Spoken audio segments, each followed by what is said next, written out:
Happy Halloween, I guess, to the people listening.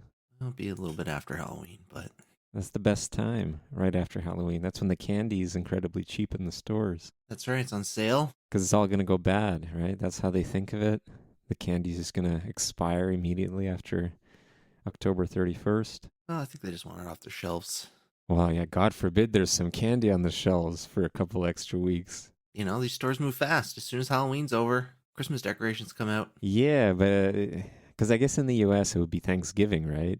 Do they put decorations for Thanksgiving? Do they do what Canadians usually do with the turkey and the stuff? Yeah, but it's not a big consumer holiday, so Oh, really? Christmas Okay. is the one. I thought Thanksgiving was a consumer holiday. I thought people were thankful for the consumerism. Well, maybe some of them are. The billionaires are. I don't know. I think everybody should be. Isn't that's capitalism, isn't it? You got to be thankful for all the stuff that you can buy or not buy. All the stuff that keeps increasing hand over fist and that you can't buy anymore. That you used to be able to buy 5 years ago, but has gone up 400%. So what do we got today? That's Halloween themed. Yeah, I don't know. Let's talk about pumpkins. Okay. How do you feel about pumpkins? I'm impartial to them. You have nothing, no for or against for pumpkins? Like, if a pumpkin showed up at your doorstep, what would you do? Pumpkin's not going to show up at my doorstep. I'm asking hypothetically. This is a conversation we're having. If a pumpkin showed up at your doorstep, what would you do? I don't know. Nothing. Come on, you got to do something. It's on your doorstep. Let's say it's a big pumpkin. Let's say it's like a menacing one. It's just sitting there. You can't get past it. What do you do? I don't. What do you do? I don't know the answer to this question. I roll What it do you do? away. I roll it away. That's my first step. I roll it away because it's in the way. It's got to get out. You know, this is a fire hazard. I can't get out. I'm going to die in a burning building if I don't get this pumpkin out of the way. But then I wonder how this pumpkin got on my doorstep. This is the real question. This is why, I'm wondering about you. Have you ever encountered a pumpkin suddenly on your doorstep? No. That's good. Have you? No, I haven't. But again, we're speaking hypothetically here. That would be a scary thing, I think. Well, no. When you say "have you," that's not hypothetical anymore. Okay, fine. Well, I haven't. All right.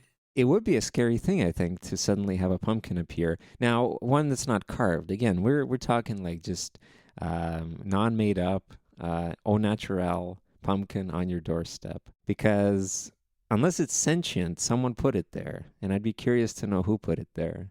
Now, you say you've never encountered this in your life.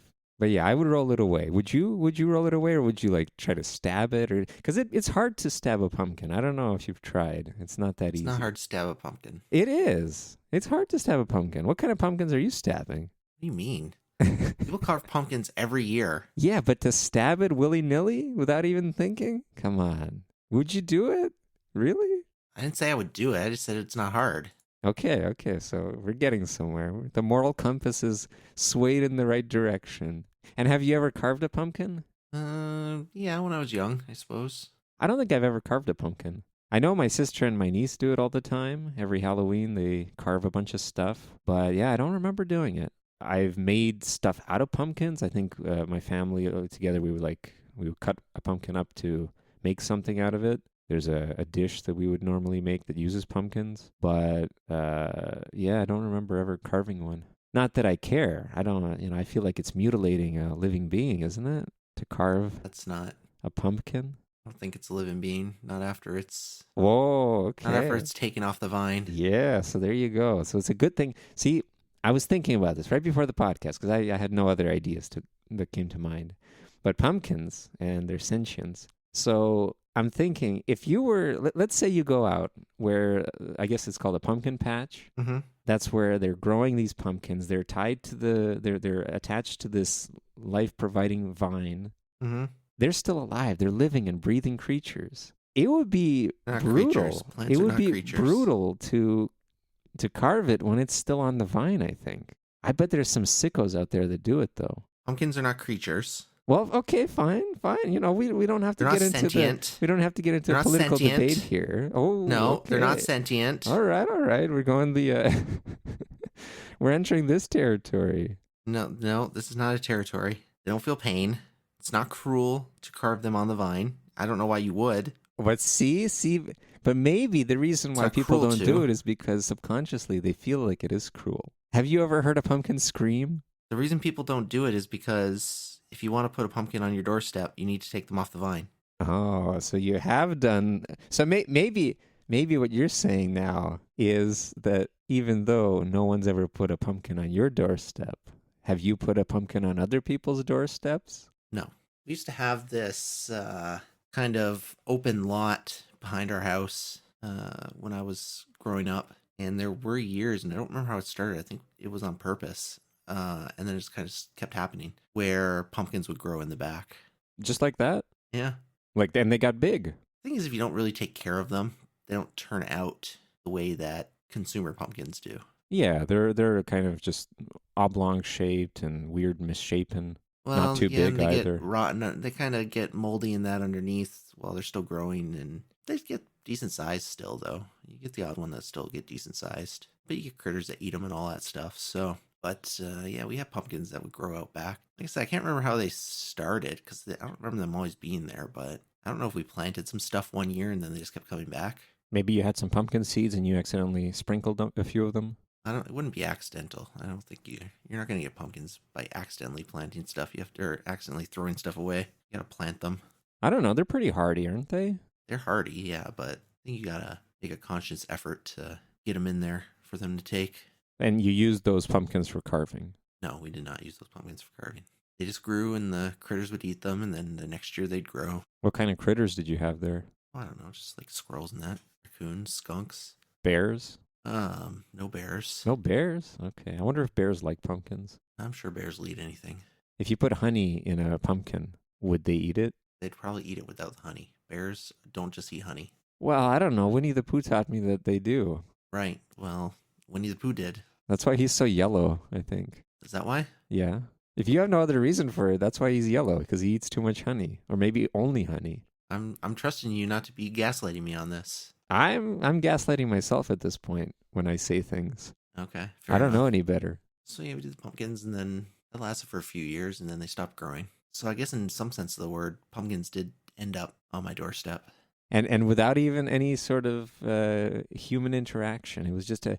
It's just nature's way of telling you better beware of the pumpkin. We had a lot of not a lot, but a few things growing around my area. We had blackberries. We go out there and pick blackberries, which I feel like I wouldn't do that anymore. Why not? Those are good. Did you ever see those videos where they put the blackberries or they put all the berries into like water and stuff, and then all the worms and stuff start crawling out? It's protein, yeah. That's why you eat them without biting onto them and then seeing what's inside. Yeah, we'd pick them right off the vine and just eat them, and we get in trouble for doing that. I guess probably because of the bugs. Oh no, that's ridiculous. If you get in trouble, it should be because of trespassing, not because a couple bugs. We did get in there. trouble for trespassing before too, because some of them were on other people's property. I think those videos that you're mentioning, I think a lot of times they're fake. Either they're fake or they get them from like some really infested areas. Yeah, but I have no doubt that there's bugs in that Yeah, but wild not to the growing. extent of like just huge worms coming out of there like they have in those videos.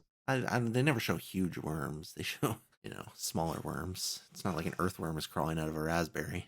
Well, yeah, but like really long spaghetti-like things. Either way, I don't think there's any doubt that there's things in wild growing berries. But there's probably things crawling on you right now, so what difference does it make? Scrape a little bit off yourself and eat it, and same thing.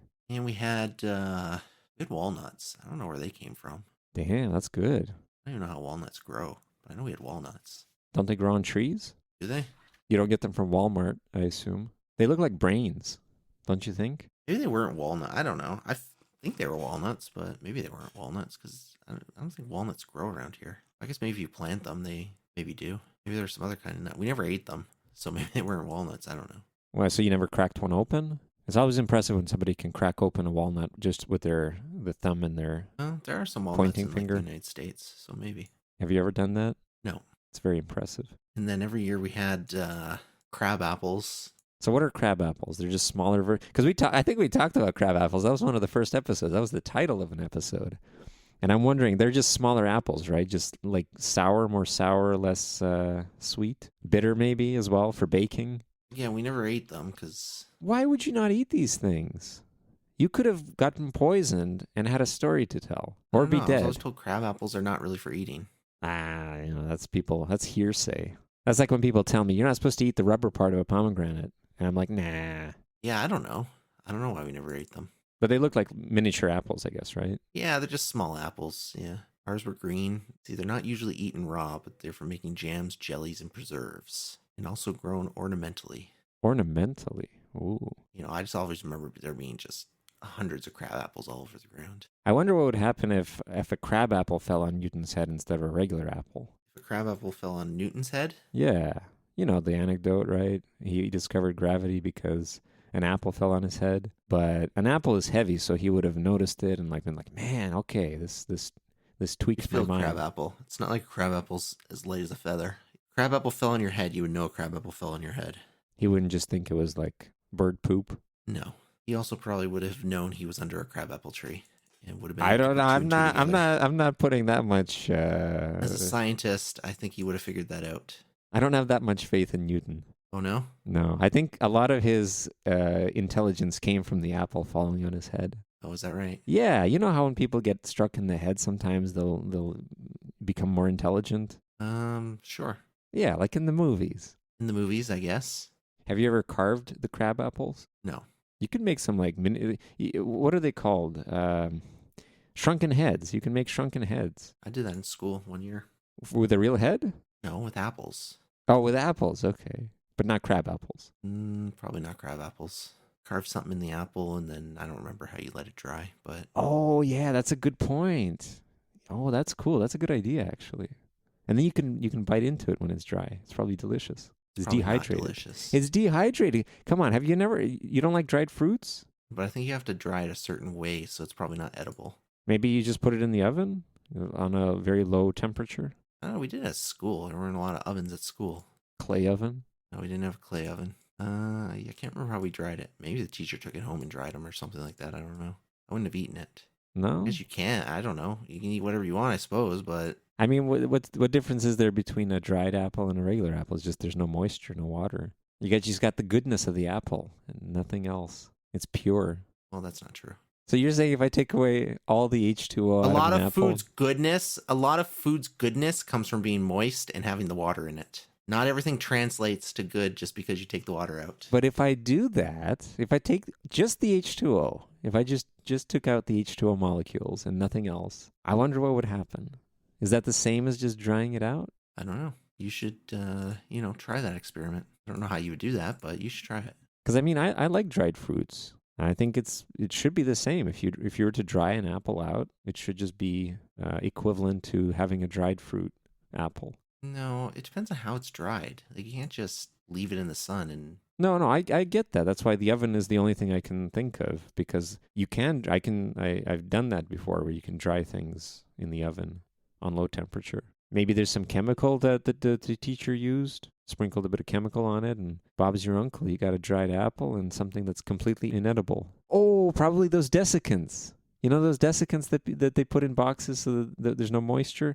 That's it. He stuffed them full of desiccant. no, that's not what happened. Okay, well, so you do remember. Well, I know they didn't do what you just said. I know she didn't do what you just said. Pour it in, and then somebody eats it by accident and has to go to the hospital. That would be dangerous, yeah. How old were you? You said this is like really young, so Second or third grade, probably. yeah, you got to be careful. Not everybody's as bright as us. Let's put it that way, huh? Yeah, for real. My second and third grade teacher I had the same teacher for both years. It was very weird. Well, making shrunken heads, yeah. Yeah, I don't remember learning a lot in that class, but I just remember doing I do remember doing learning some stuff. But unlike other years, I just remember doing like a lot of like weird stuff because she was big into like pilgrims. So we did in Port Colborne there was that pilgrim place, so we did trips there, and we built a log cabin in the classroom, like real logs. Holy crap. She moved all the desks away? Is that how she did it? No, it was like in the corner. Thinking back, it was probably bigger than it was probably smaller than it actually seemed, but it seemed big when I was a kid. Yeah, it would be. But it wasn't like something you put on a desk. Like it was in the corner, like it was freestanding on the floor to ceiling. You go inside of it. Is that where she put the students that misbehaved? Yeah, maybe. Yeah. So we did a lot of that kind of stuff. She really liked like butterflies and caterpillars and that. So I remember watching a lot of movies about that kind of stuff, and We even had caterpillars that turned in, that would, pupate and then turn into monarchs, and we'd release those. And she had hermit crabs, and every weekend a different student would take them home. Oh, okay. So it's like I didn't realize I didn't even know that was a thing. I thought it was only like in TV shows where you have like this thing that's designated as a class pet, and then everybody gets a turn for a week to take care of it. Oh, Yeah, so that was actually a thing. Wow. yep. So ours were hermit crabs. And how did it go for you? Oh, it was fine. I like doing it. Okay, cool. Hermit crabs are pretty cool creatures. So Is that what the Another Crab's Treasure main character is? A hermit crab? yes, Oh, okay. So there's some nostalgia there for you. yep. Oh, and she really liked Winnie the Pooh, so there was a lot of Winnie the Pooh stuff, A lot of yellow bears. Okay. and the original Winnie the Pooh, which was just a normal bear. Black and white bears. So we learned about the actual Winnie the Pooh story and all that stuff, but also the cartoons, the Disney cartoons. So Pretty whimsical class of yours. yeah, she was a very whimsical person. I think she's really trying to adopt the Miss Frizzle persona as much as she can. Yeah, she was a lot like that. Yeah. Well, that's a good thing, I think. Given that you remember those moments, because really, let's be honest, if you had a teacher that actually taught you stuff, you wouldn't remember that stuff anyway. But at least you have these memories of those good moments now. Yeah, well, exactly. Exactly. No, she was a very good teacher. Yeah, and created a lot of good moments, and you learned stuff that you wouldn't normally learn. I can't remember what I was when I was in grade 2 or grade 3, but was I in the split class or was I in the straight class? I must have been in the split class to have her 2 years in a row. I must have been in a split 2-3 class, but I remember there was another teacher who was just the grade 3s or just the grade 2s or something like that. She was a lot stricter and more standard. I just remember being very grateful that I didn't get stuck in her class and I got into the dual class or whatever it was. Geez, how different would your life be if you got into that other class? Probably not that different. I don't know. Just a few less memories would probably be the You think? You don't think it the pivoted extent of that it. much as a result of her tutelage? I doubt it. But I do remember doing numbers and all that. I remember doing like I can't remember what they were. They were like number squares or something like that. And we had to write all the Oh, numbers magic in. squares. Yeah, I don't know. They have to like add up all the same No, we way. didn't have to add anything up. It was literally just writing the numbers. Like each page was like 100 blank boxes. Oh, okay. We'd have to write all the numbers from 1 to 1,000. It was over the course of a semester or something like that. So just in order, just 1, 2, 3, 4, 5, Just 6. just in order, because in second and third grade, you're just kind of learning that stuff. You're learning how the numbers kind of go together. So we had to write them all the way up to 1,000. What if you made a mistake? What if you put like 2 6s in a row by accident? Would she beat you? Yep, she would beat us. Yeah. You pilgrims, you lousy pilgrims. She was also very short, like under 5 feet. Like she was a very short woman. But the kids were probably short too, so it evens out. That's right. So yeah, it was a good teacher. We learned all that stuff. That was the only time I ever remember learning all that. Anything out of the ordinary like that. That was the only teacher you had which did something like that, whimsical. Yep. Yeah, it's always nice if there is at least one teacher in your life that does something whimsical like that, or is has a record of doing that. Yeah, those were good times. So you learn a lot of extra stuff, outside the box stuff. So there you go. I don't remember how I got on that story, but I think we were talking about making shrunken heads. She was a big aficionado of shrunken heads. oh yeah, and that's the class. Yeah, that was the grade we did the shrunken head apples in. Right. Apples. Okay, yeah. Not real ones. Oh, she also liked the Inuit. So we learned a lot about that kind of stuff. Was she herself Inuit? Well, I don't think so. So I think one year, I don't remember if we went somewhere or if we just did it on the school grounds. Like I remember building an igloo one year. Ooh, nice. Like a full-sized one as well, just like the log prison. Yeah. So I don't remember how we did it, but I remember doing it. I remember going to like the maple farms. There's a lot of those places. I think a lot of kids have done that. But you go out to where all the maple trees are in the wintertime and you do Oh, you tap it for the maple syrup? yeah, you tap it for the syrup and they show you the toffee or taffy or whatever it is. Stuff they put in the snow and all that. Then you snort it. It shows that. One thing I remember doing was soapstone carvings. Soapstone carvings. What's that? So I don't remember all the details of it, but I had it for the longest time. It was just like I think it was like a stone that you would like. It was like somewhat malleable when you were working with it, almost like clay. I guess it's an artistic thing for the Inuit. If you warm it up slightly, you can make carvings out of it. Yeah, something like that. And I remember we did that. And I remember I made like a dolphin, and I had it forever. My mom or grandma or somebody had it forever. It's gone now, probably, but Well, it's primarily consists of talc. Isn't that what you put on babies? Like baby powder, isn't that just talc? I guess. I So you guess. can use a soapstone for babies. I thought, I don't know, maybe it was like straight stone or something like that. Man, But you were carving stone. That's pretty it good. had a very smooth finish. I remember it had a very smooth finish. It didn't feel like a rock. You know what I mean? Like it didn't feel like a rock. It felt like it was very smooth and shiny. So somehow it was finished. So yeah, we did some stuff like that. That's neat. Yeah, like I said, she was very out there. Good times and good memories. Yeah, and again, skills that are about as useful as anything else you would have learned, but at least skills that are memorable. Well, I don't think I gained any skills from almost any of that No, no, stuff, but but just like the fact that you've worked with soapstone before, I'd say that's, despite it being as useless as, let's say, I don't know, writing a paragraph about your childhood hero, it's probably more impressive to tell people that you worked with soapstone than it is to say, oh, I wrote about Michael Jackson or something like that. My impression of like elementary school is that you do almost nothing of value. yeah, that's how I would have described it. I still don't think this is particularly of value, but it's No, but at just, least you gotta like it's memorable. it's memorable. It's more interesting value as opposed to the standard curriculum value, which I can't even imagine what it is at this point. Yeah, I don't remember doing anything like first grade or like I don't remember much of first grade, but a fair bit of, 2 and 3, and wasn't really anything stand out in 4, but I do remember bits and pieces of 4.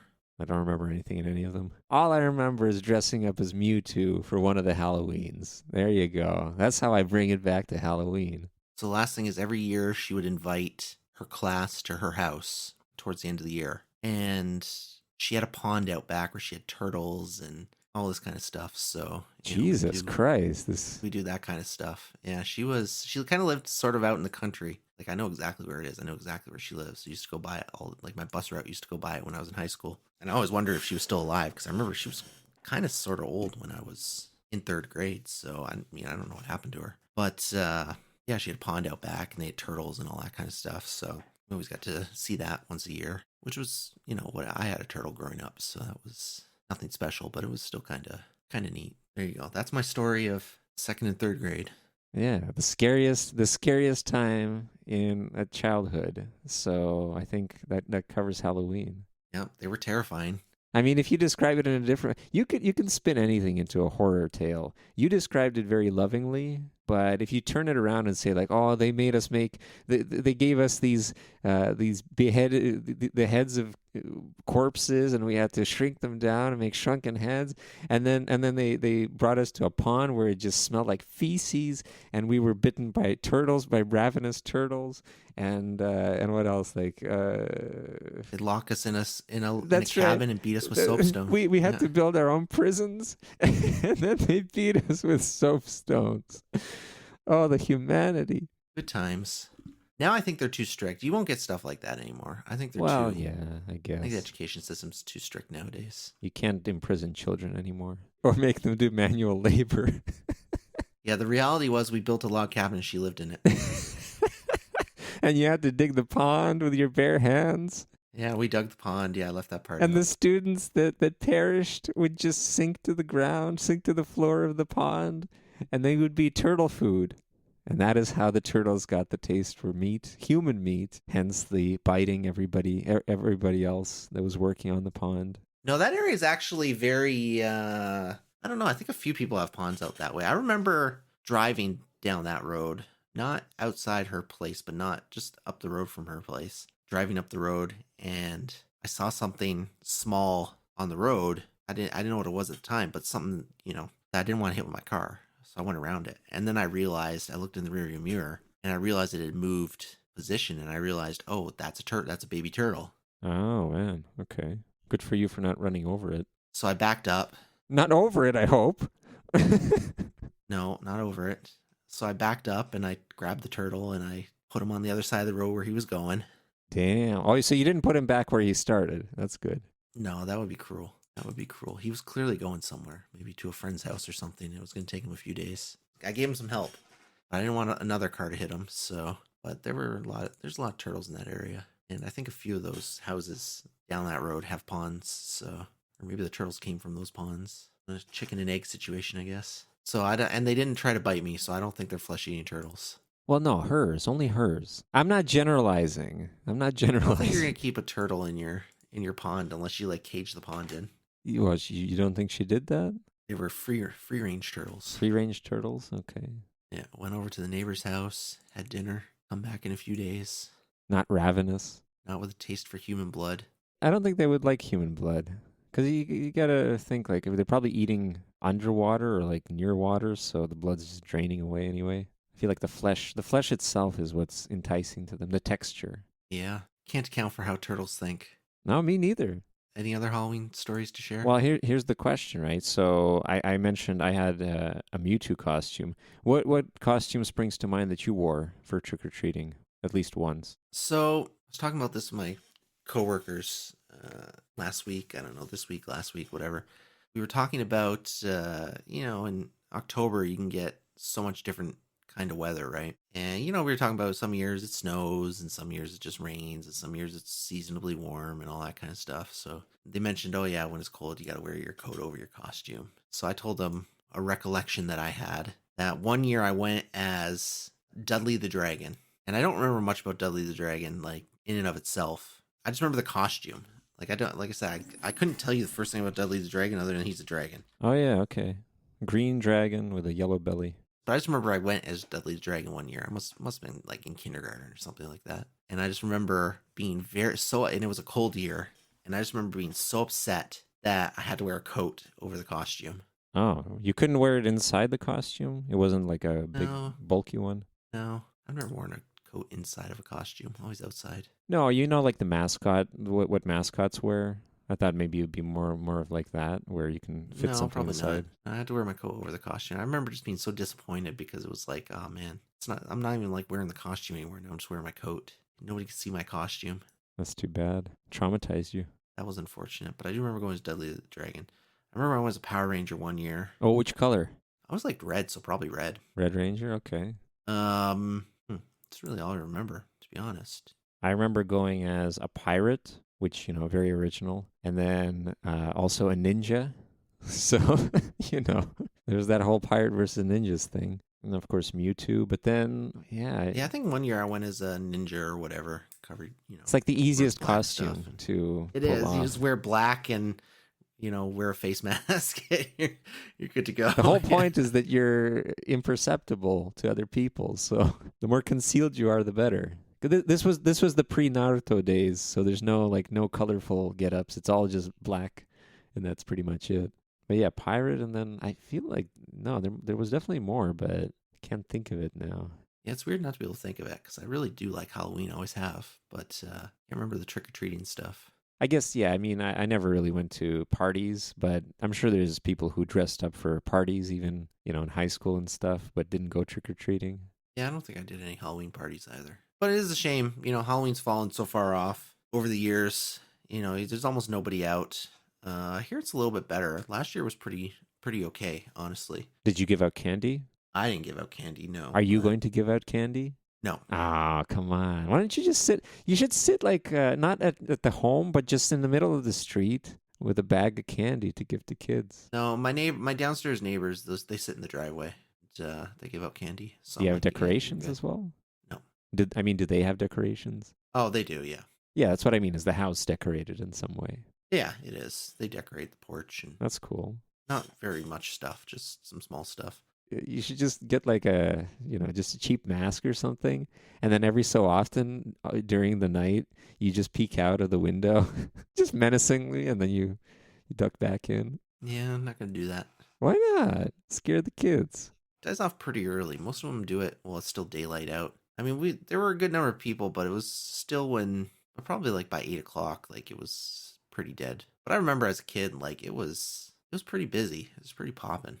Going up the streets, and you'd always see a ton of kids, and kind of the main road in the town. There was a fire hall. Fire hall always did a haunted house, so we'd always go to that. What if there was a fire? Sucks to be them. No, I just mean generally, like if they needed to get out of there, Yeah, sucks to be them. I don't know what to say. just shut down for a few hours during Halloween. Yep, but There were always a ton of kids there, and you go up the store. That's the road with all the stores, and they always give you stuff. And like it was always a big event, and we do it at night, and with our parents. And then as we got a little bit older, without the parents, and younger kids would go out with the parents. But it's not the same as it used to be. But I think it's making a little bit of a comeback. I see a lot more houses now. There was a period where I didn't see almost any houses decorated, and I'm seeing a lot more houses decorated now. Probably again not as much as when I was a kid, but a good number of them. I think now the thing is they do the trunk or treats, right? What's that? Now it's where a bunch of adults or a bunch of families, get together in a parking lot or something, and they just do trick or treating like out of the Oh, back of their car. okay, I interesting. haven't seen that, but I've heard of that being a thing because I don't go driving around looking for Halloween events, but I've heard of that. So I guess that's what a lot of them do. And if you're in a gated community, a lot more gated communities nowadays. So if you're in a gated community, you kind of just stick in there, right? Back in the day, we didn't have gated communities. Kids were always out in the neighborhood in general, and we cover like the whole friggin'. I remember like we would like my aunt's house was usually the meeting ground, so we'd all start at like her house because she had the bigger family. So I guess it was just easier to meet there and then all go out as a big group. And I remember we'd have to go back to her house like 2 or 3 times in a night to like drop off. We take garbage bags. Like we didn't have specialized bags. We didn't have tiny little bags. We had garbage bags. We have to go back to her house a couple times a night to drop off garbage bags, or we'd wind our way over to like my area and my grandma's area, and we'd drop stuff off at her house. We'd cover like the whole friggin' town, and it'd be like a 5 hour event. It'd be like a 5 hour event. We come back with just candy, enough candy for the rest of the year, like, uh, and all the other stuff, right? But now it's like they do it for like 2 hours, like right as the sun is setting until the sun goes down, and that's it. I think it was easier being a kid back in our days. Yeah, yeah. A lot more fun, I think. There was less stimulation from the internet and social Yeah, less media. internet, less protective parents, and I don't know how yours were, but mine were not particularly protective. They were moderate. They were fine. I remember I didn't cover the whole town or anything like that while trick or treating, but it's not Well, because you I lived in a much bigger area, though, too. My town. When I say cover, my town was small. So, well, but still fair enough. But no, I mean it's just because I never like was let's go to this neighborhood that I've never been to. It was mostly just like stay in the neighborhood because why not, and then go back. But I do remember staying when it was dark. I don't remember leaving when just the sun was setting. yeah, we'd stay out till pretty much there were no porch lights on. Like it was like a battle of attrition. Like that's when we stopped. We stopped when there were just no more houses to go to. Like that was it. At least you didn't bother people. If their porch light was off, you just left them alone, which is nice. Well, I mean, that's the telltale sign. I don't know how it is nowadays, but the telltale sign is if the porch light is off, that means they're not interested. So, No, that's a good way of navigating. or if they're not out there, I mean, they could have porch light off and be out there, right? There's certain things, and they're always creative with it. Like, you see the videos and all that of somebody sitting on a porch and like scaring people as they come up.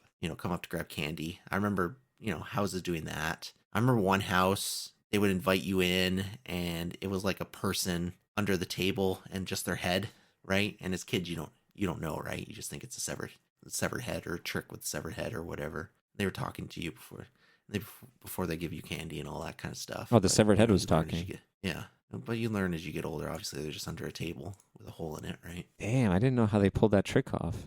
The adults got into it too. I think that was the big thing. The adults got into it too. Now they don't. Well, that's the irony, isn't it? That like those adults that are present now, the ones that aren't getting into it, those are the ones that were enjoying the trick or treating back then. Yeah, So it's why true. why is it? Why is it that now they're less whimsical than they were? Is it because life is just so difficult now for them that they can't bear That it? could be it. A lot of that kind of stuff boils down to that. They don't have the energy to do it for their kids, or they're more into. Unfortunately, a lot of selfishness too goes into it. Like they're more interested in just going out with their friends, even as a 30-year-old with kids or whatever. They'd rather go to a Halloween party or something, and we'll figure something else out for the kids. Yeah, that's a bit unfortunate. Should be for the kids. Yeah, it should be. Halloween, it's the holiday about death for kids. We have other holidays about death that aren't for kids. Let's leave those to the adults, like Easter. Yeah, it's unfortunate. The world turns differently than it used to. A lot of memories. A lot of memories. Like I said, I always enjoy I love Halloween. It's my favorite holiday. So I wish I could do more, but it is what it is. On that note, let's talk about an absolute piece of horror called Save the Last Dance. From 2001. Man, didn't you love this movie? I loved it. Oh, I watched it hated this a movie few so hours much. ago. I loved it. It's great. There was a point in the movie where I was like, I think I'm just gonna turn this off. Are you kidding me? Come But I on. didn't. Come I on. It's such didn't. a good I was like, I movie. feel like it wouldn't be. I was like, I feel like it wouldn't be fair to turn it off. Which part made you want to turn it off? Well, it wasn't so much which part made me want to turn it off. Just I didn't like the movie, so I just reached a point where I was like, yeah, I'm kind of over this. But like, why is it that this movie, of all the other ones that we've seen of the similar vein, why was this one so aggravating to you? Because I thought it was boring. I thought it was not great acting. I thought it was very almost in the vein of Pump Up the Volume, where it was a lot of like nothing. Let's not put these two in the same category, please. I don't Pump know. Up the Volume There's has a certain something. Well, yeah, Pump Up the Volume was a little bit kind of crazier. They were different. I would say they were different high school settings, but still the same general. I think Pump Up the Volume had a lot more separation. There were a lot more groups represented, whereas here it's Yes, like well, that's true. it's just Yeah, black people against her, against the main character. I found it really jarring that like I don't know, I guess it's the message of the movie or something, but like they kept going on about, even her friend went on about how like you're stealing our good black men from us. Like, what? Are you kidding me? Like, they're leaving because you're not good enough. There's no other reason. That's ridiculous to have such a crappy mindset. And it's not like there's a bunch of snobby white women going into this part of society. It's usually, if a white person's in there, they're not in the best place in their life, and so like you better not treat them as if like, oh, they got white privilege or something. I don't think she has white privilege. She may be like, okay, she maybe doesn't know all the stuff that the black people had to deal with, but come on, it's ridiculous to put her, to make her out as a villain for attracting this well-meaning black guy. That's ridiculous. I mean, they said later on though that she didn't really mean what she said. She was jealous of Yeah, but still, like, them come having a good on, relationship, and that's terrible.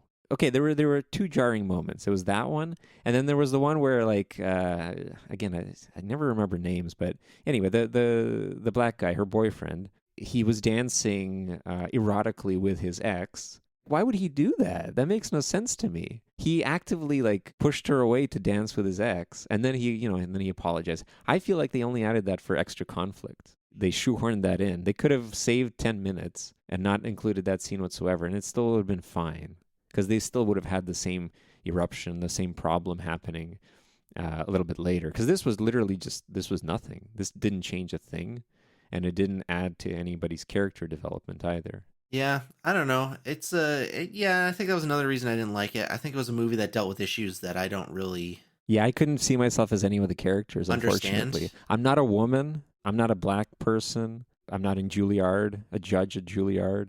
Well, even just on the basic I'm level, not a it jazz dealt, a musician. lot of it. A lot of it was just dealing with, like you said, a lot of it was just dealing with racial divide. I know, like a lot of that stuff is out there, but I don't know. Growing up, where we were, there weren't a lot of black people, and the ones that there were, I always grew up like not like nobody in my family was ever racist or anything like that. So I never looked at anybody that way. And I never went, oh, they're black, so I'm not gonna be friends with them, or they're we had more Asians, right? Yeah, plenty of They're Asians. Asians, I'm not gonna be friends with them. I was very good friends with a Korean person, all through school, and I did notice that they kind of rolled in their groups as much as they could, but there was never any overt divide. But now that being said, like, I don't know, I guess I can't put myself into their shoes and what their experiences were and what their thoughts, back towards me was. Yeah, they thought you were the white devil. Yeah, maybe. That's just what it is. So it's hard to put myself into that. That's it. But we never had a school. I never went to a school with metal detectors and Yeah, I've seen that so many times in American even that films. kind of stuff. Yeah, and it's a real thing. I No, understand I it's a real believe thing, that, but but I've never seen it. I think every single movie I've seen about past a certain point, past a certain year, which has a high school, has metal detectors. If it's in America.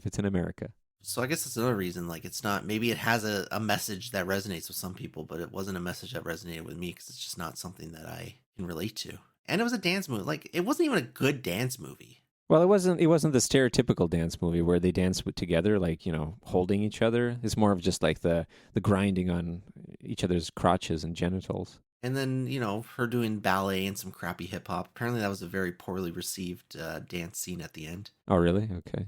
I guess it was mocked quite heavily. And, people said that that's not even remotely a good enough dance to get her into Juilliard.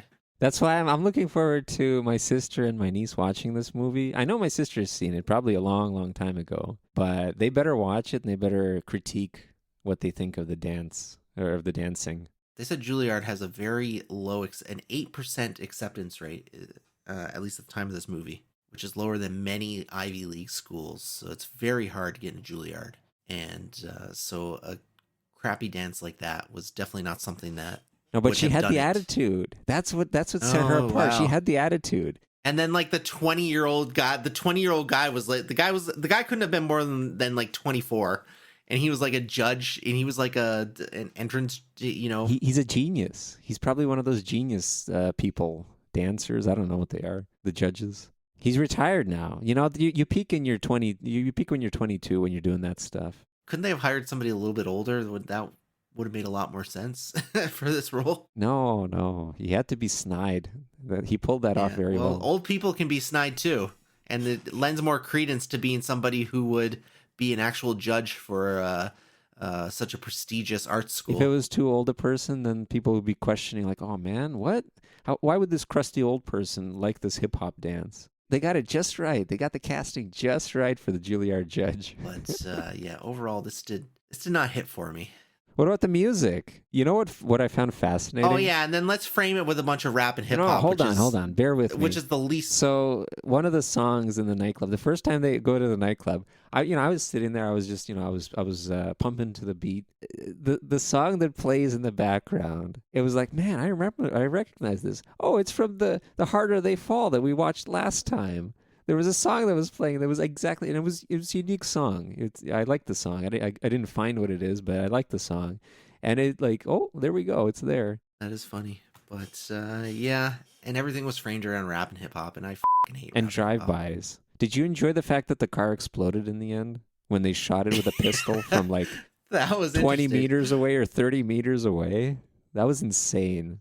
This is GTA levels of insanity. Well, they needed an explosion. It was the only bit of they needed something with a car that was in the movie. Some catastrophe with a car while she's dancing. This was the second time that happened. They foreshadowed how the white woman's gonna bring disaster. She did bring disaster, just not to the boyfriend. It's true. So overall, not very impressed with the movie. I didn't think I would be, but I think out of all the dance movies, I think. Have you seen Footloose? Yes. Well, how do you compare this to Footloose? Footloose is better. Okay, I agree completely, but I'm just wondering. I think this is to me, not much higher, in the same tier, but a little bit higher, but not much higher than Abduction. Oh man! Even out of all the dance movies, and I'm not a dance movie fan or singing movie fan or whatever, but out of all those kind of artsier movies, this is from what I've seen at least, this is still at the bottom. Like I said, it's not even a good dance movie. Like I hate that it's a dance movie in the first place, but I don't even think I think it's one of the worst ones. So then here's hoping that we roll another dance movie that you like more. Yeah. Anyways, I think this is going to be our last normal one, and then we're going to pop into Holiday next time. Well, hold on. So King of the Hill, Oh, King of the Hill. I'm gonna say that Marcel the Shell with Shoes On is still my top. I didn't dislike this movie as much as you. I basically liked it as much as I thought I would. Because when I was younger, I was appalled by all these dance movies. I was like, no, please, no, get it away from me. It's nice to be able to watch them kind of with an objective attitude and just say that, like, okay, well, it's fine. It's not my favorite movie, but I'm not going to regret watching this movie. I'm not going to sit there and be like, oh no, I wasted an hour and 45 minutes of my life. Oh no, I definitely felt like I wasted an hour and 45 minutes. Well, here's hoping that the next movie won't hit you like that. Yeah, I agree. Yeah, also this will not be my King of the Hill if I couldn't make that obvious enough. All right, let's see what we got. This one is called The One I Love. Ooh, that sounds like a horror movie. Honestly, the cover or whatever you want to call it kind of looks like it. Is it 2014? 2014 surrealist comedy starring Mark Duplass and Elizabeth Moss. Why does it say romance/thriller? I don't know. The wiki says surrealist comedy thriller. Oh, okay. But then on Google it says romance/thriller. But hey, it's only an hour and a half, so it's good. To be fair, I like Mark Duplass. Where I actually know Mark Duplass from, I wouldn't have pegged him as a comedy guy, but since it's Halloween, he is in two fantastic horror movies called Creep and Creep 2, which is about this guy who hires a videographer to videograph their life, and in the gut, he's a serial killer. But he doesn't frame it that way. He frames it as like he's dying from cancer, and I can't remember what it was in Creep 2. Maybe it was, I think Creep 2 was, he was documenting the last moments of his life before he planned to kill himself. And so he hires a videographer and kind of gets to know them and all that kind of stuff, and he kills them at the end.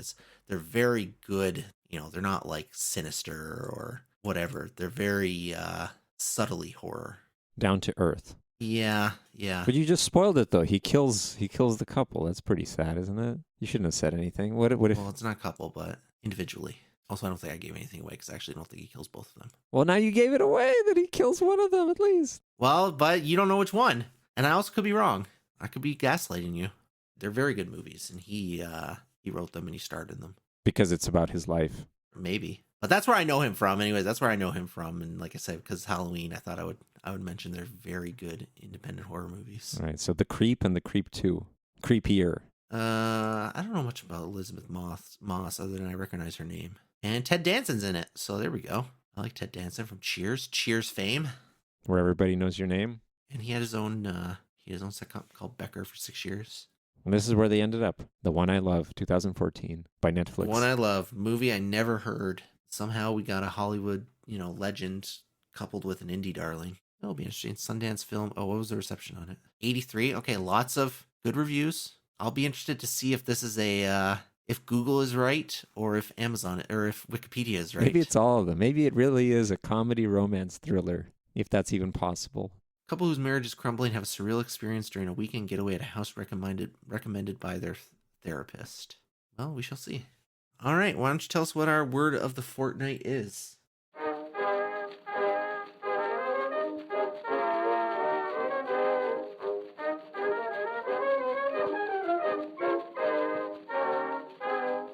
Well, as promised, I have 2 more words from Silk Song. The first word is gormless. Gormless. It's an adjective, and it just means lacking intelligence. And my example is, I'm too gormless to think of an example that uses the word gormless. And then the second word is rasher. Rasher. It's a noun, and it means a thin slice of bacon or ham, broiled or fried, or a portion consisting of several such slices. I don't have an example for that.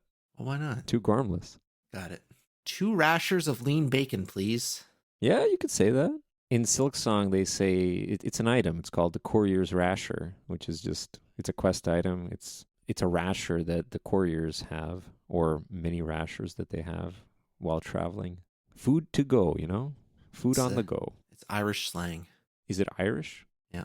I mean, a lot of this stuff, like I think gormless is chiefly British, it says. I don't know what chiefly British means, but I think it just means that like nobody outside of England and let's say maybe Australia, because, it would be Australia with Team Cherry. Nobody outside those countries uses it. Used 1848. Seems to be the first common source of it. He was a man by William Makepeace Thackeray in The History of Pendennis.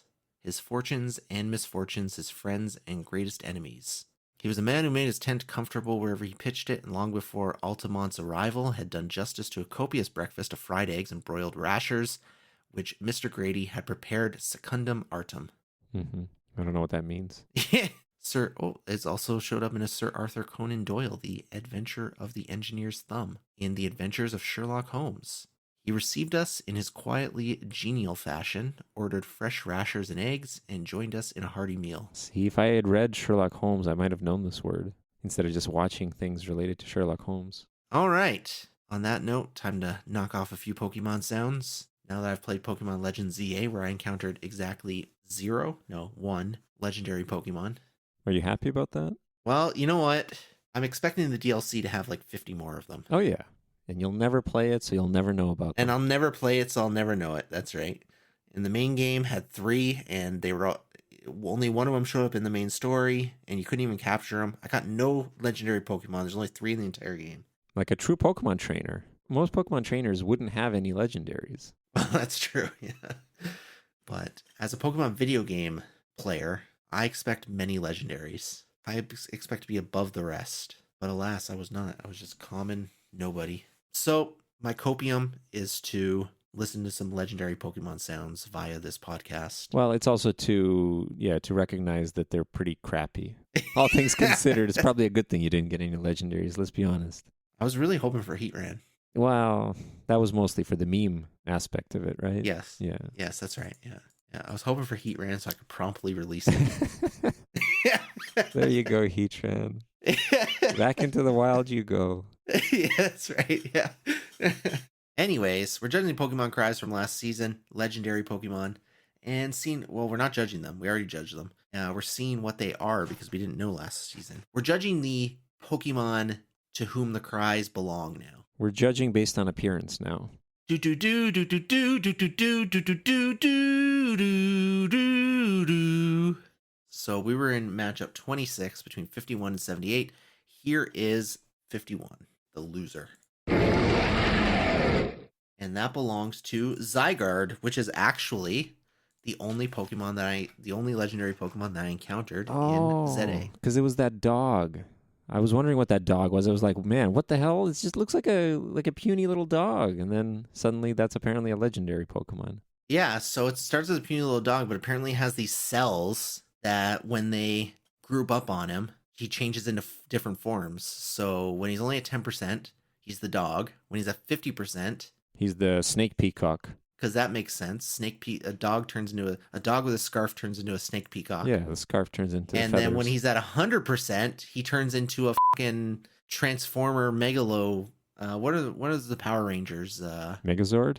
Yeah, he turns into a Megazord. And then his Mega Evolution, which is new to the newest game, he turns into some ethereal being with a giant nuke on his head. I thought it was a phallus. Oh, it's a nuke. Or a blimp. It could be a blimp. So that's Zygarde. I mean, I like the color. I do like the color. I like lime green and the color scheme with the dark gray. It fits. It's really nice.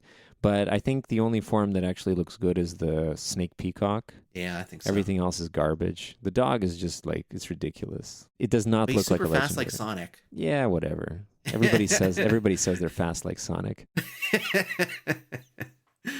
Yeah. No, I agree. I think the snake one is probably the best one. I just don't understand the progression of him. Dog, snake, Megazord. It made sense to Game Freak. Yes, that doesn't mean much to me.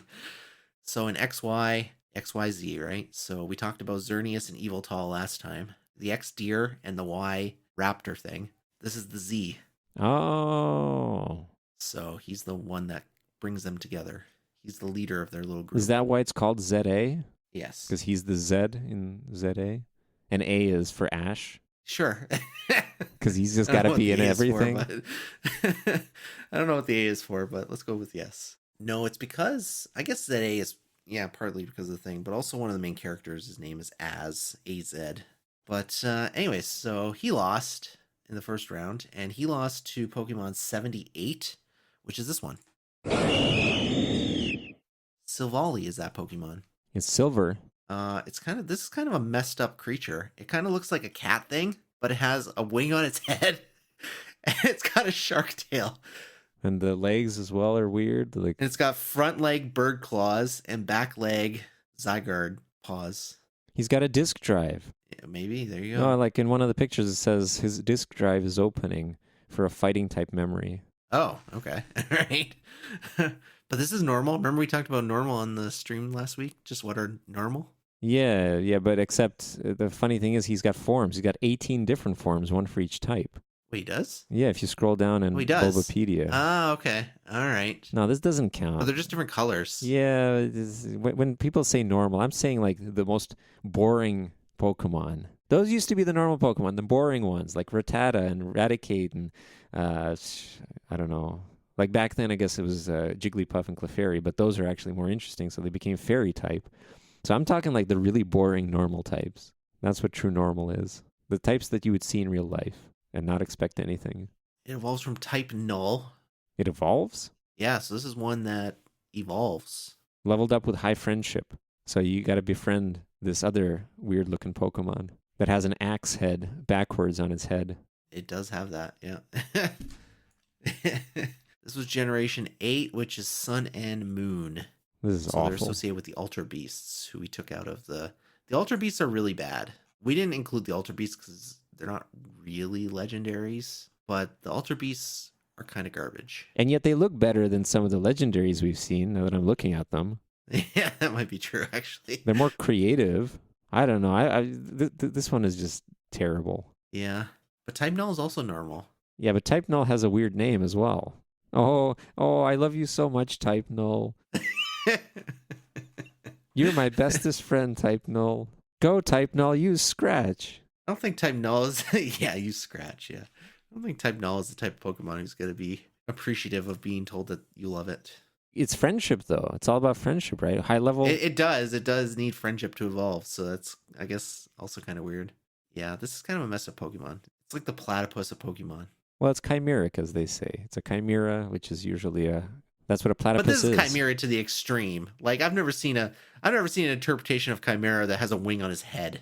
Yeah, it's just a smorgasbord of everything. That's a little. But yeah, but you know what? This Pokemon went all the way to the 3rd round before getting knocked out. I thought it was a bird, by the way. I think I remember distinctly saying this is a bird sound. Oh yeah, it's got a bird sound on the back end. It's got a little bit of everything. Yeah, because that actually fits them. The sound probably fits this awful looking Pokemon. Yeah, just scream everything. Yeah. There you go. All right, and on 27, it was between 46 and 83. 46 got knocked out. That's a good sound.